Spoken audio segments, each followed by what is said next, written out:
Well, it finally happened. SpaceX actually IPO'd today. We'll take a look at that. We'll also take a look at Bitcoin to see where it's setting. And I want to show you a put that I sold to earn a little bit of cash on the side.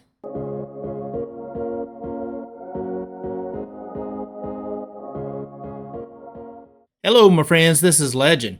So it happened, right? We all been waiting for it. SpaceX finally IPO'd. And as you can see right here, it actually looks like it opened up at about 11:51 today. And that was this morning, and that's Eastern Standard Time. It had a low of $150 today and a high of about $176.52. Now, I don't know if buying into this IPO is going to benefit me or not, but I did want to get a little bitty piece of the pie. Now, I didn't buy many shares. I only bought 10 shares. And I put my order in, and it actually looks like it dropped down to 150, and it purchased those shares. And it got me 10 shares at that 150. I don't know how in the world I got lucky. I actually caught the bottom, right? I'm not sure how that happened. Now, it had an estimated opening price of around $135. Now, I actually had an order out there to buy them at 165, and you had to put it in as a limit order, okay? Because when these things open up and an IPO opens, you don't know what that price is going to be. So you put your limit order out there, and if that price is under that limit order, it will make that purchase. But if it does open above it, it protects you because you don't want to necessarily just say, hey, I'll buy 20 shares or 100 shares of a stock. And if it had a estimated opening of $10 and you're going to buy 100 shares, you know that would cost $1,000. But what if it actually opened at $100 instead of $10, right? And you still are saying, I'm willing to buy 100 shares. No matter what the price, right? And it opens at $100. Instead of that costing $1,000, it's now going to cost you $10,000, right? Because $100 times 100 shares is $10,000 versus the $1,000 if it was only opening at $10. So that's why you have to enter it in as a limit price, because when it does IPO and it opens, it can open at whatever price. No one knows until it does open. As soon as it hits the market, if it's under that limit price, it will purchase those shares at that limit or under, right? And it will purchase those quantity of shares that you do have selected at or below that limit. So therefore, I had that $165 limit order and I had 10 shares. And somehow, whenever it went through, it actually purchased them at $150 per share. So when my order went through, it must have been dropping. And when it got down to 150, it's just the luck of the draw. That's when my order actually got picked up and I got them at 150. And you can see it right here. I've got 10 shares at $150 per share. But I put in a limit order of how much I was willing to pay, right? I was willing to pay up to $165 a share, but I actually got them at $150. Sweet. Love it. And you can see it actually closed today at $160.95, and the after hours is sitting at $166.83. So if I were to close them on the aftermarket or at the closing of the market, I would have made some money, right? The close of the market, I would have made about $10 a share, and the aftermarket about $16 a share. But I'm not necessarily going to be selling these quite yet. I want to hold on to them, see what it's going to do. There's a lot of hype behind the SpaceX, and I'm hoping that this can push it on up but the amount of money that was going into it, it did push that estimated price up. From that estimated price of 135 at open, actually got moved to around about an estimated price of 175 is what I saw on one article. But it ended up actually opening at around 152 area. But getting them at 150, I ain't mad about that. Now, could it fall? Absolutely. But could it go up? Absolutely. Either way, that's why I only got 10 shares. It is a bit of a gamble, but I thought it was worth the gamble in my books. But because SpaceX was going to be doing its IPO today, that money that people were going to be dumping in and the money that the institutions were going to dump into this one had to come from somewhere. And I believe some of that came from some of the other space stocks that were getting pumped up just in preparation of the IPO of SpaceX. And one of those that I do have is ASTS. And here we are on ASTS. And you can see right here, look at this thing. This thing was jumping, right? It was popping up hard. Now, it was moving up so much because of the talk of SpaceX going IPO. And that's my opinion, right? It was running up and it has since pulled back. And I believe it is people pulling money out or institutions pulling money out in order to prepare for the IPO of SpaceX. Now, this is just my opinion, so definitely take it with a grain of salt. But today we had another big pullback. Yesterday we actually had a pop-up of almost 12%, but today we pulled back about 15%. So what did I do? Well, I ended up selling another put, and I sold that put at $65. And that's that strike price, $65. How did I pick 65? Well, if we roll back on the charts here, you'll see right here, that area, that's right there at about $65. So I'm considering that as my support line. And that's why I sold that put right there, right? Because I'm hoping that if it does come down, it's not going to necessarily break below this support right here. Now, could it? Absolutely. It could continue moving on down, but I think it will ride the coattails of SpaceX. But because of the IPO of it today, it did have a massive pullback. But I think it's going to turn right around and start moving back up because I imagine a lot of people got into SpaceX at a price and then probably just turned right around and sold it once they got up, say 10% or something like that. And then maybe they'll put it right back into ASTS or something like that. But who knows, right? They may keep it in SpaceX.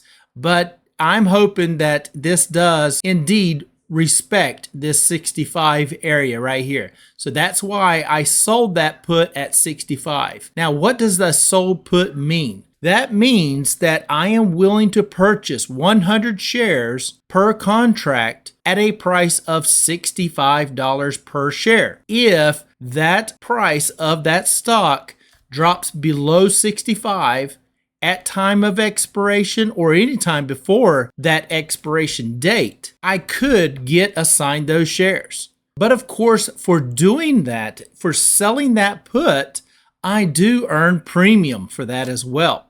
And that's what I meant by making a little cash on the side, right?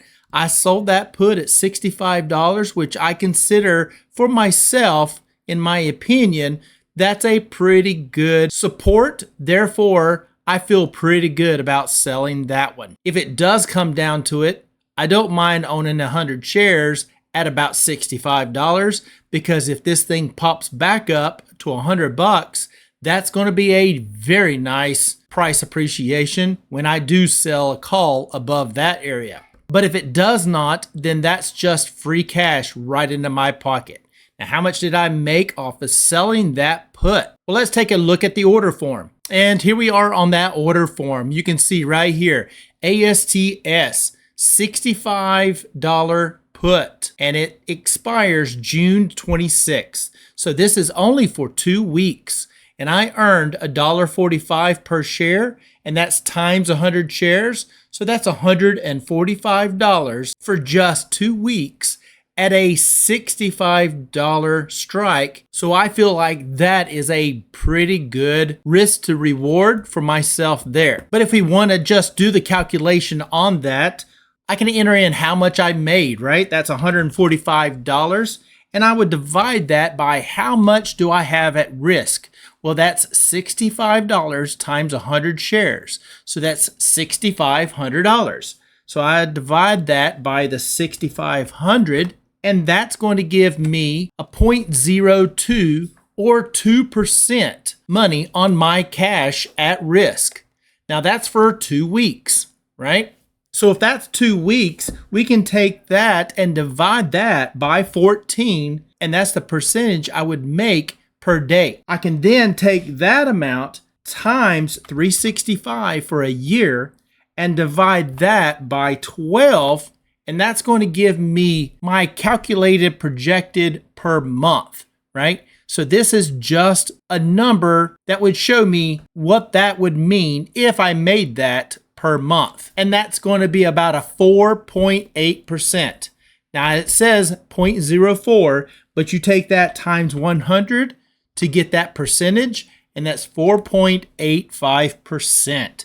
So that's what that would actually correlate to. It would correlate to 4.85% per month. That is some good money because I'd like to get about 3%. This would pay me, in essence, 4.85% in that monthly time frame.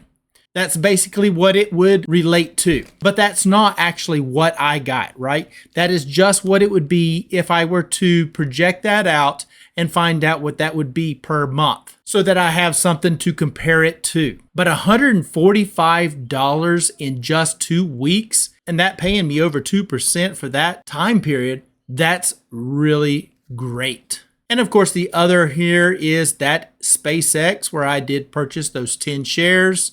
There's my limit of 165.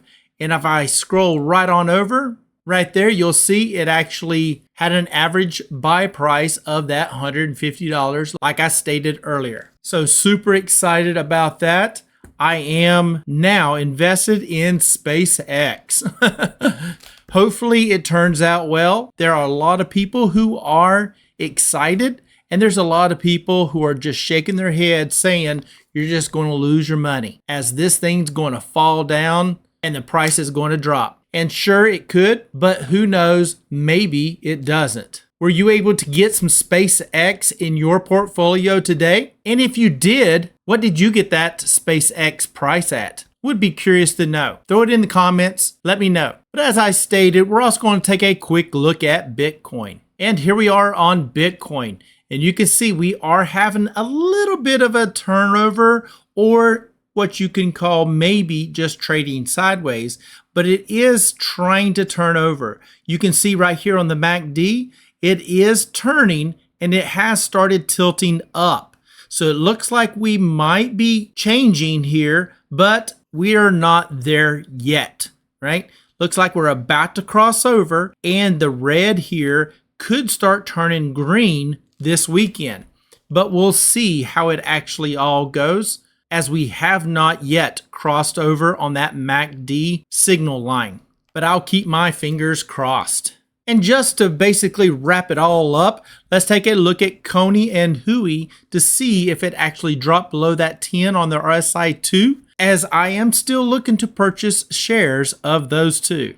And here we are on CONY. You can see it's basically just trading sideways in the last few days, and that RSI 2 is definitely not below 10, so I did not purchase any shares of CONY this week. And how about HOOY? And there we are on HOOY. It too is basically just flat. It has moved up on that RSI 2. It is not under 10 on that RSI 2, so I did not purchase any shares of HOOY either. But keep in mind, on both CONY and HOOY, we do earn that distribution, so that's going to help me lower my real price per share, even though HOOY and CONY are trading somewhat sideways. And that's why I treat these differently than I do on any other stocks that I may own. Some I play long term with, some I don't mind dollar cost averaging in, even if that price is moving up. But on these high yield ETFs, I only dollar cost average in when it's going to bring my average down. And that's why I track that real price per share. Because if you're not tracking that real price per share, you have no idea where you're currently setting in your positions of your high yield ETFs. So I didn't make too many moves, but like I said, I did make about $145 on ASTS put that I sold. So I'm pretty happy about that. And I was able to get some shares of SPX, and it looks like I caught the bottom. Don't know how, but I'll take it. Now keep in mind, we will be updating my real price per share in my spreadsheets this weekend to find out where I currently sit. I did not make any purchases, but I'm still bringing my real price per share down because we earned those distributions. So come on over, join the Discord, get your copy of that spreadsheet so that you can start tracking your own real price per share of the high yield ETFs that you own instead of just watching me do mine. So I think I'm going to wrap it up right there. If you don't mind, hit that subscribe button, smash the like button. It would be much appreciated. And as always, I am not a financial advisor. This is not financial advice.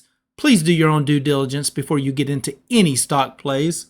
And until next time, Legend out.